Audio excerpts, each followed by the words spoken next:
welcome back to Meet the Asanas. My name is Katie, and today we're going to meet Cobra pose or Bhujangasana. And I'll combine this actually with Cobra and Updog because they're so similar. So we'll go through a couple different versions of Cobra and why it's great. So we see Cobra a lot in really any yoga class.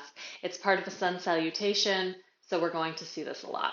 So it's a back bending pose. So back bends, I guess you could think heart openers and back bends are kind of the same thing, right? When we're opening our hearts, we're bending our back, right? So this is really beneficial, especially because of the modern times we live in, and we're often typing on computers, we're on our phones, reading a book. So we're a lot of the times rounding forward. So that's why back bending can be really important. But it's really important with back bends not to push yourself, right? The spine, the upper back here especially, this is really sensitive. So really listening to your body and doing what feels right. So we're going to come to lying on our belly. Tops of the toes on the mat. And you can just start with your forehead on the mat. And we want to keep our arms tight to the body, right? Elbows pointing back, palms planted right around your ribs, and then pressing down, really moving the shoulders down the back and pressing down on an inhale, pressing up to whatever height is comfortable for you, right? So pressing up, baby cobra would be about here. So we want to think about pressing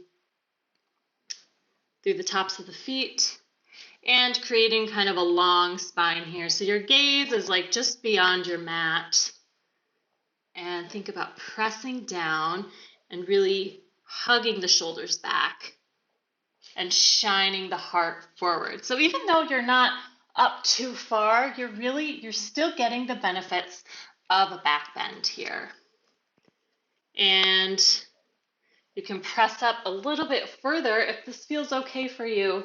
Now you want to think about engaging the abdomen because this is going to protect your low back, right? If you're feeling pinching in the low back, just come down, right? So pushing up on your inhale, keeping the elbows bent a little bit so that you're not hyperextending,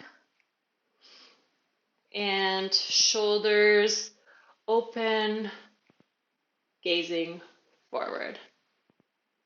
Now, if we want to take this into up dog, I'll move a little bit forward.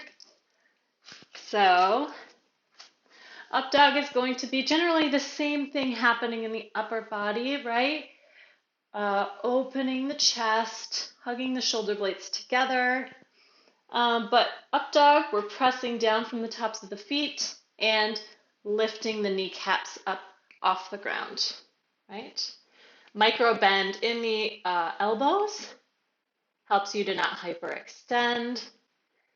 Engaging the belly, breathing, and exhale. You can come back to child's pose and breathe. So when you're moving through a yoga, a sun salutation, or a vinyasa, as it's called a lot, you would generally go from the back bend to downward facing dog. So this really also requires an engaging of the abdomen.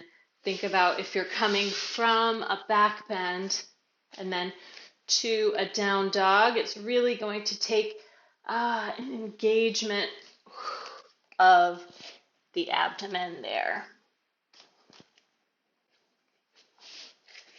And then there's different ways you can do that, right? If you're coming from maybe Cobra, you can come to hands and knees, tuck the toes, straighten the legs.